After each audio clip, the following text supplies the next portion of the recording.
Depuis l'Occident, nous associons naturellement la Chine à la République populaire de Chine et son parti communiste chinois, et donc de sa propagande qui en découlerait.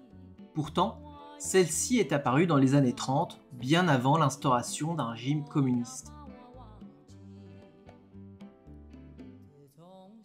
Arrivé en 1905, le cinéma chinois peine à convaincre le public.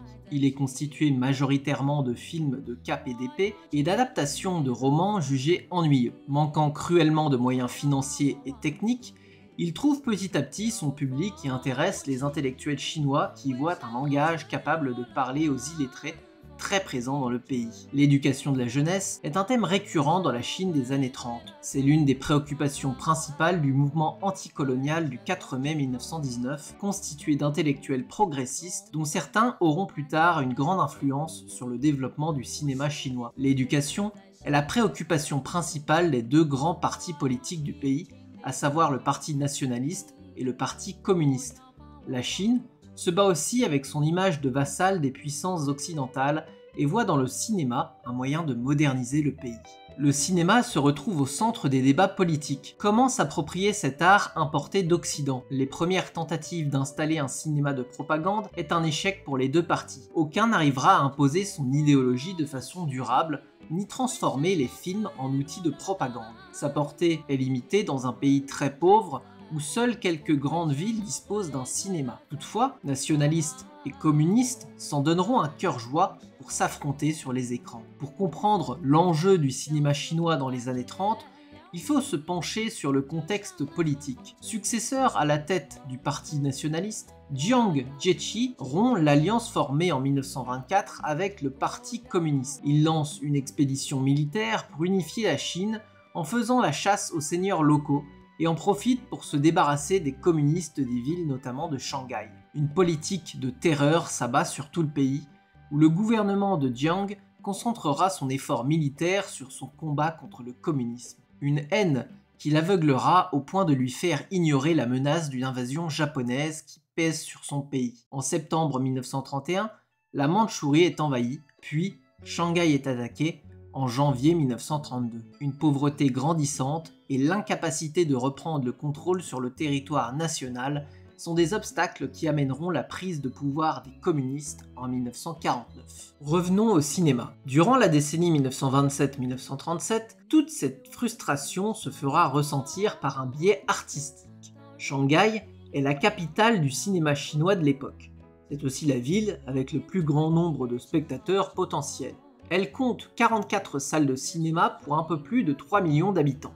Les 4 principales compagnies y sont installées. La Mingxing, en 1922, qui sera leader du marché jusqu'à la guerre, elle est gérée par Zheng Zhengqiu et Zhang Shichuan. Nous avons la Tianyi, en 1925, la Lianhua en 1930, de Luo Mingyu et Li Minwei, et enfin la Xinhua en 1935. Elles auront pour mission de concurrencer un marché dominé par les Américains. L'attaque japonaise du 28 janvier 1932 engendre des dégâts considérables sur Shanghai, détruisant 16 des 36 salles de cinéma et occasionnant la fermeture de nombreuses maisons de production. En 1936, seuls 49 films sont produits, 80% des films projetés au cinéma sont américains, et la part de films chinois ne représente que 12%. Le cinéma national emprunte beaucoup au modèle américain pour mener une transition. Les acteurs du monde cinématographique ayant été bercés de culture américaine ont vu une majorité des grands films, et pendant ce temps, et jusqu'en 1936, nationalistes et communistes s'affrontent sur le terrain politique par la guerre des images.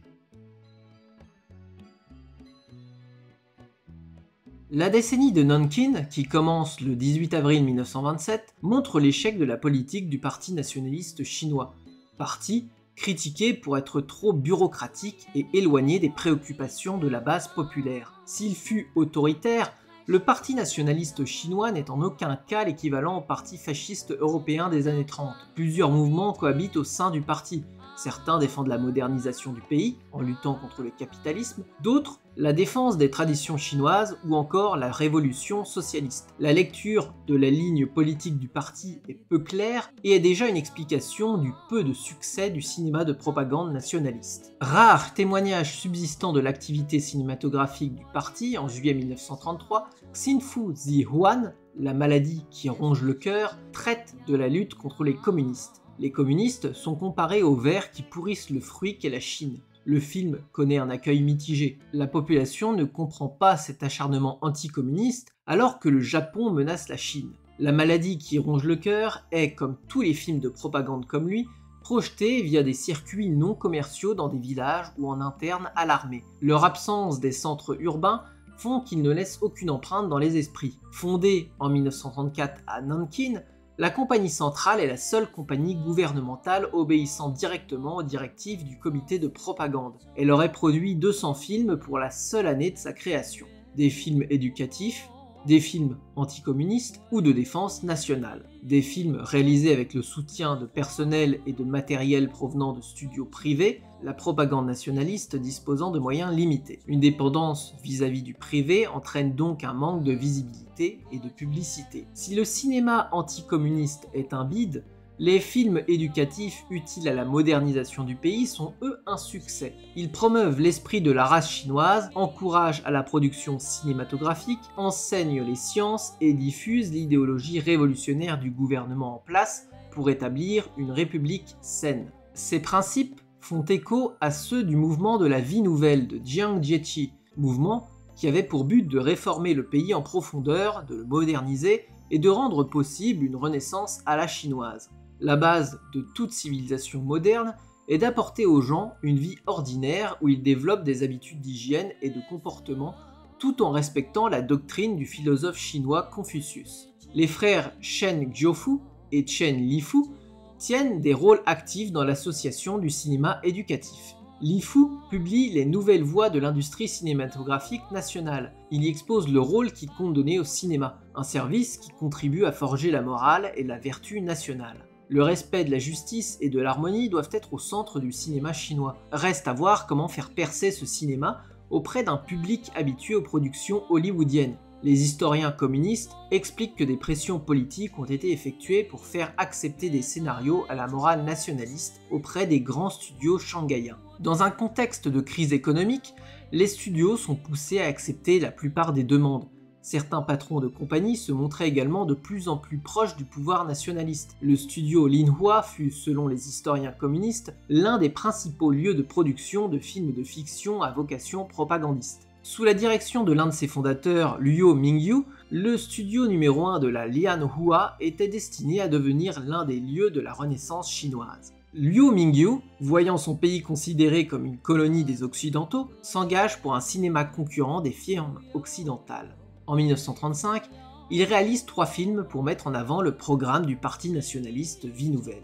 Guofeng, l'âme de la nation, est l'un de ces films de propagande produits pour soutenir la campagne du parti. Luo impose ses idées à la Lianhua qui était en désaccord avec lui et pose un slogan. L'âme de la nation fait disparaître les modes de pensée arriérés. Il s'attaque à l'occidentalisation de la Chine et la surconsommation de produits étrangers au risque de mettre en péril la culture chinoise. L'âme de la nation est une opposition entre une brillante étudiante respectueuse de la morale chinoise, jouée par l'actrice Ruan Lingyu, et sa sœur cadette, jouée par Li Lili, qui, à l'inverse, suit la mauvaise pente d'une occidentalisation superficielle.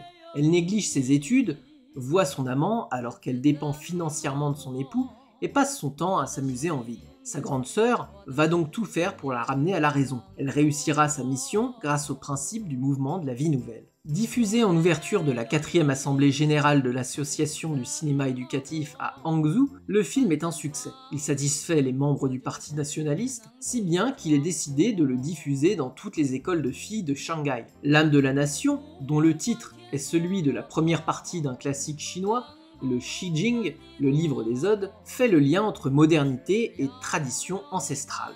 Mais le succès du film ne peut être expliqué uniquement par sa publicité qui ne s'appuyait pas sur le simple message politique. Ruan Lingyu livre aussi la dernière performance de sa carrière. Elle, qui était l'une des plus grandes stars de sa génération, va se suicider en mars 1935. L'annonce de sa mort retentit comme un séisme dans tout le pays. Le film sort quelques mois après sa mort. La publicité autour du film met systématiquement l'actrice en avant, faisant passer le message idéologique au second plan. Est-ce que L'âme de la nation est donc une réussite car c'est un film promouvant le programme de la vie nouvelle, ou est-ce parce qu'il s'agit du dernier film de Ruan Lingyu? Les Chinois sont majoritairement hostiles à la propagande et la mise en scène avait été soigneusement réfléchie pour attirer le public. Un casting célèbre, de sublimes décors, des partenariats avec de grandes firmes de luxe chinoises pour les costumes, de quoi éveiller l'intérêt du public. Ruan Lingyu n'était pas une représentante ni une proche du parti nationaliste. Sa mort est liée à une campagne de presse agressive sur sa vie privée, alors que celle-ci était bloquée dans un procès pour adultère monté de toutes pièces par un époux manipulateur. Il restera donc cette ambiguïté autour du film, à savoir dans l'esprit de son producteur un film de propagande, dans celui du public la dernière apparition d'une grande star du cinéma. Une ambiguïté qui n'existera pas pour le second film du réalisateur Luo Mingyu. Xiao Tianqi, le petit ange, présente tous les aspects d'une commande officielle. Le scénario du film est donné par le gouverneur Chen Guofu de la province du Jiangsu, un scénario vainqueur du concours d'éducation organisé par cette même province. Le Petit Ange est présenté comme le premier film éducatif chinois. Il s'adresse à un public jeune, les héros du film étant des enfants issus de familles pauvres ou aisées, pour faciliter le reflet du public sur les personnages. Le message moral est en conformité avec l'idéologie anti-révolutionnaire du parti nationaliste, car la résolution du conflit entre familles riches et familles pauvres se conclut par une réconciliation. Le film est construit sur le parallèle pauvre mais heureux et riche mais malheureux, et sur un symbole religieux. L'un des enfants est en effet handicapé et retrouve miraculeusement l'usage de ses jambes à la fin du film dans un quasi-miracle. Ce mélange entre valeurs morales chrétiennes et idéologie nationaliste se retrouve dans d'autres films produits par la Lianhua, comme Tianlun de Fei Mu, sorti en 1935. Un riche notable voit son fils se détourner de la voie de la vertu et décide donc de se tourner vers des orphelins déshérités pour les prendre sous son aile. On y retrouve le même message que dans Petit Ange, avec cette idée que tous les enfants sont égaux par nature et que ce sont les événements de la vie qui les différencient. Le dénouement du film contient de fortes résonances chrétiennes. Par exemple, une scène où le père ouvre l'orphelinat arborant une croix portée en ombre comme s'il suivait la voie que lui ouvre le Christ. Le père se consacre à l'orphelinat pour acheter l'immoralité de son fils. Ces bonnes actions mènent des miracles à se produire. Le père, gravement malade, est sauvé alors que sa femme et ses orphelins prient pour lui. Son fils entame alors sa rédemption et vient lui demander pardon. Fei Mu et sa maîtrise artistique font de cette œuvre autre chose qu'un simple film vantant les valeurs chinoises. Il propose une vision moderne de l'homme, considéré comme un sujet responsable de ses actes et donc amendable. Certaines scènes incitent dans leur construction visuelle à questionner les valeurs traditionnelles. Par exemple, la fille qui veut se marier avec un jeune homme de la ville et qui est obligée de rester dans la demeure paternelle. Les parents cherchent à protéger leur fille en exerçant une pression et une contrainte sur elle. La scène filmée de l'extérieur à travers les croisées de la fenêtre qui quadrille l'écran la place comme une prisonnière d'un patriarcat qui visuellement, tout du moins, la domine et la menace. Piété filiale reçoit un bon accueil du public et tient 32 jours l'affiche dans les grands cinémas de Shanghai. La réception du film par les intellectuels de gauche fut en revanche assez tiède. La critique vanta lors de sa sortie la maîtrise technique et artistique du réalisateur. Il représente en réalité une réussite rare pour l'époque dans la mesure où le réalisateur a tenté de créer une véritable œuvre chinoise, non seulement sur le plan narratif, mais aussi sur le plan formel. L'histoire se déroule sur 3 générations, embrassant un temps long et cyclique, comme il est souvent le cas dans la littérature romanesque chinoise. Il se démarque du style hollywoodien dominant. Fei Mu préfère souvent positionner sa caméra à distance et balayer une pièce via des travelling longitudinaux pour ses plans intérieurs. Les personnages apparaissent au second plan derrière des travées, des piliers ou d'autres éléments architecturaux qui structurent la pièce et rythment l'image. L'espace n'est pas un simple élément du décor mais un élément de l'intrigue, un mode de perception plus ou moins subjectif. Contrairement à L'âme de la nation ou Le Petit Ange, Piété filiale n'est pas tout à fait un film de propagande. Il est tout de même important car il reflète la pensée de son réalisateur attaché aux questions morales, l'appel à la vertu de l'œuvre, à la justice à l'humanité et à la solidarité, peut être perçue comme une critique du gouvernement en place et de son népotisme. Une interprétation qui appelle à la prudence lorsque l'on parle de cinéma de propagande auprès des films du studio Lianhua, compagnie pourtant désignée par les communistes comme étant proche du parti nationaliste. Les questions se poseront moins concernant Tiyu Wangu, la reine du sport, réalisée dans le studio numéro 2 de la Lianhua par Sun Yu, quelques mois avant le lancement du Parti de la Vie Nouvelle. Si ce film ne doit rien à la propagande du parti, il n'en est pas moins un relais de tous ses sujets de prédilection. On retrouve dans le discours de Jiang Jiechi, lors de la fondation de son parti, la thématique du sport comme moyen de construction d'un corps social fort. La tentative hygiéniste et l'attirance pour la militarisation de la vie sont illustrés dans le film. La reine du sport joue sur un aspect comique à la Laurel et Hardy. Le réalisateur chinois montre des jeunes filles vivant dans des dortoirs et évoluant sur un rythme militaire.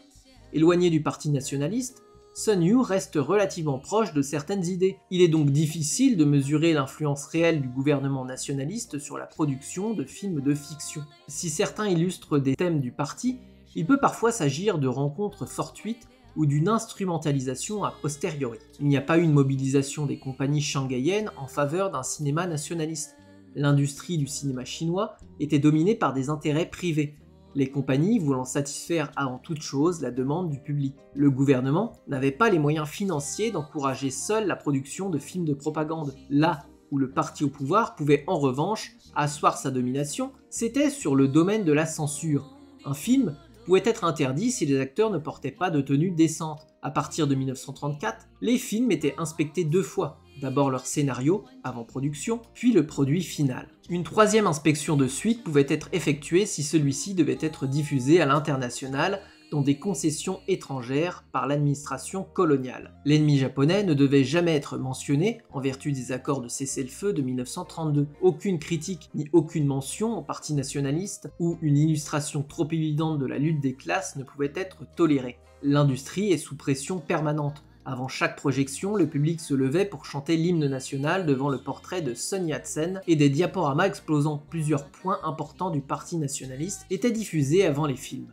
Du point de vue contenu et impact de cette propagande, nous n'en savons pas plus car les recherches dans ce domaine sont encore trop fraîches.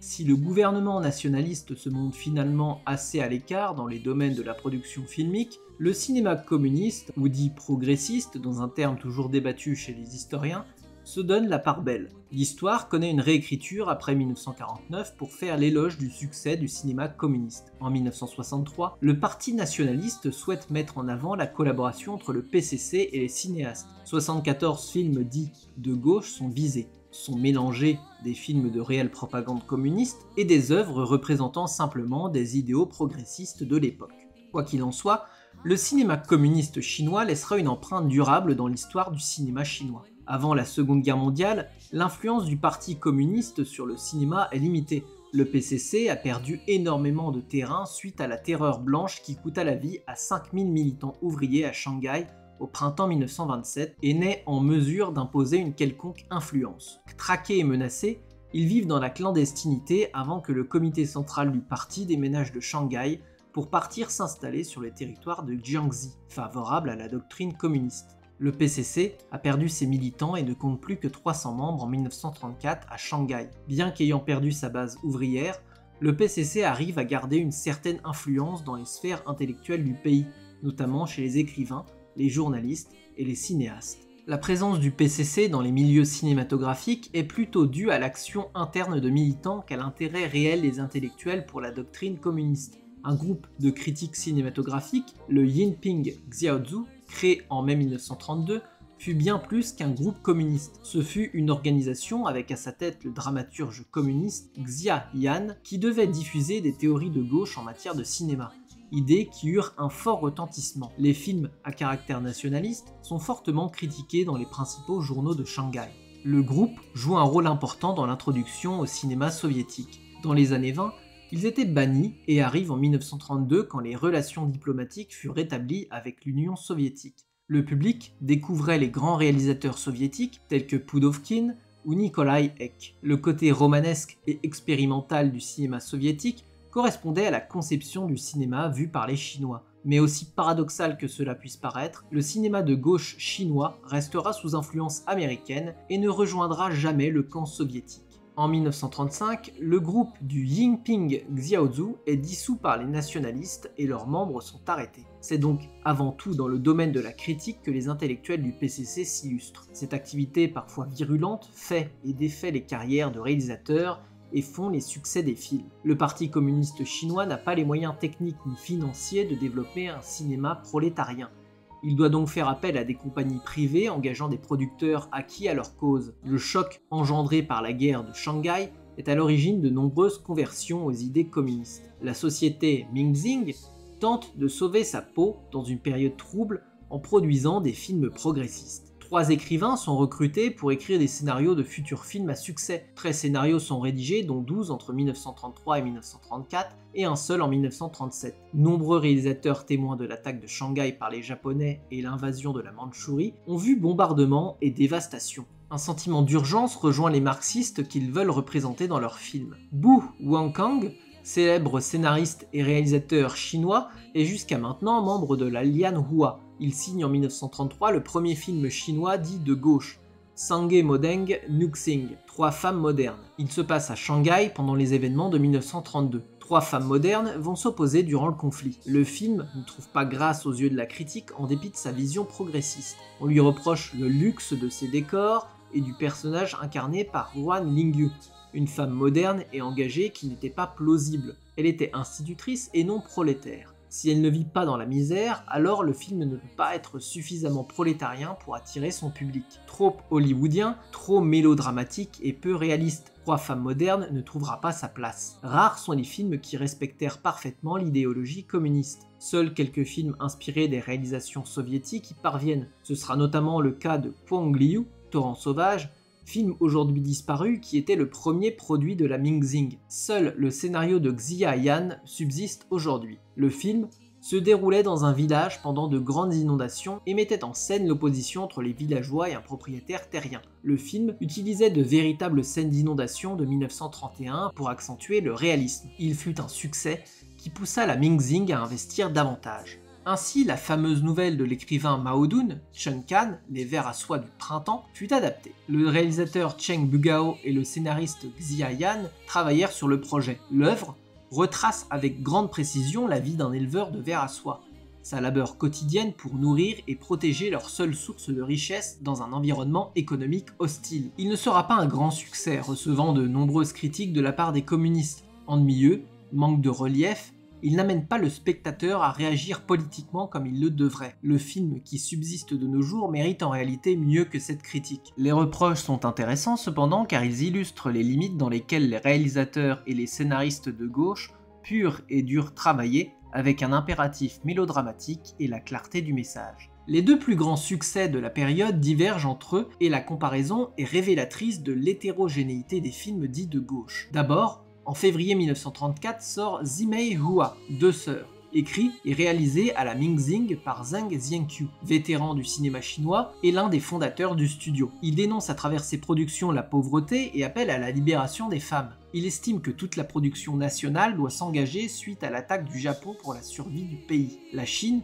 doit dire non à l'impérialisme, au capitalisme et au féodalisme. Quitter le modèle américain qui sur la forme présente une certaine élégance, qui cache en réalité la pauvreté de son contenu, et se tourner vers le cinéma soviétique. 2 sœurs montrent ses limites en insistant sur l'oppression des pauvres par les riches et l'antagonisme de classe. Il oscille entre une représentation réaliste de la misère paysanne et une mise en scène mélodramatique typique des films de Zheng. S'il est un grand succès au moment de sa sortie, Yu Guangqu, Le Chant des pêcheurs, en est un encore plus grand. Sorti en 1934, il tient l'affiche pendant 84 jours, représentant un record absolu. Il gagne un prix au premier festival du film soviétique de Moscou l'année suivante. Le réalisateur Kai Chun-cheng allait plus loin encore que Zheng Zienqiu dans sa conversion aux idées communistes, puis rejoignit en 1934 la cellule cinéma du PCC. Le Chant des pêcheurs est l'exemple du cinéma militant populaire. Il plonge dans la vie d'une pauvre famille de pêcheurs opprimée par l'économie capitaliste. Cette comédie dramatique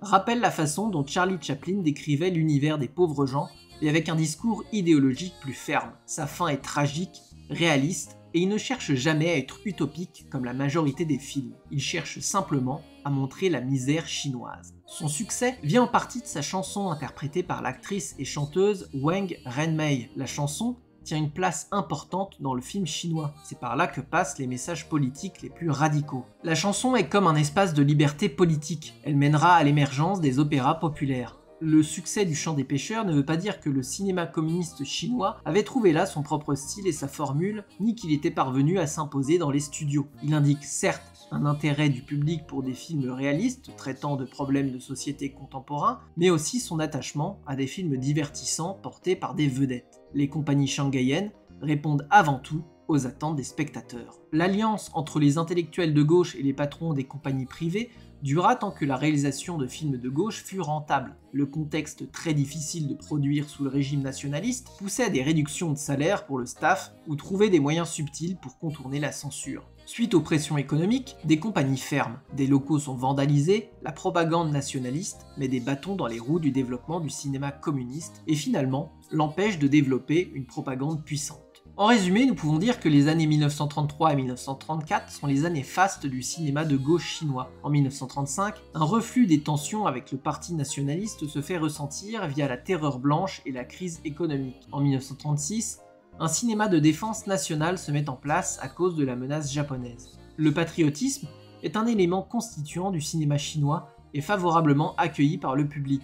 Les années 1936 et 1937 seront d'une grande richesse avec l'arrivée de nouveaux genres comme l'horreur. Le cinéma de défense nationale fut-il le seul cinéma de propagande que connut la Chine des années 30. Développé dans un temps de grave crise nationale, répondant à des objectifs précis et développant sur ce thème un discours relativement cohérent, cela semble bien être le cas. Un constat, une préoccupation domine dans le milieu du cinéma chinois, la faiblesse face à l'impérialisme occidental et japonais. C'est le pourquoi les cinémas nationalistes et communistes ont échoué à imposer leur vision à l'ensemble du pays, malgré quelques succès. L'invasion de la Chine en 1937 va petit à petit changer la donne. L'industrie est morcelée et chaque compagnie adopte des stratégies différentes, collaboration, résistance ou neutralité. En 1945, à la Libération, le cinéma chinois, riche de ses expériences, est devenu indispensable dans la lutte qui oppose nationalistes et communistes. Les communistes reprennent des studios libérés de l'occupant japonais et installent un véritable cinéma de propagande. Même chose du côté nationaliste. La Chine communiste développe son cinéma qui passe d'un cinéma progressiste et populaire en un véritable cinéma de propagande. Il devient rapidement un instrument du pouvoir, se séparant petit à petit de ses idéaux artistiques et intellectuels de la génération d'avant-guerre. Il y eut un avant et un après la guerre dans l'industrie du cinéma chinois, et celui-ci s'apprête à prendre un nouveau tournant.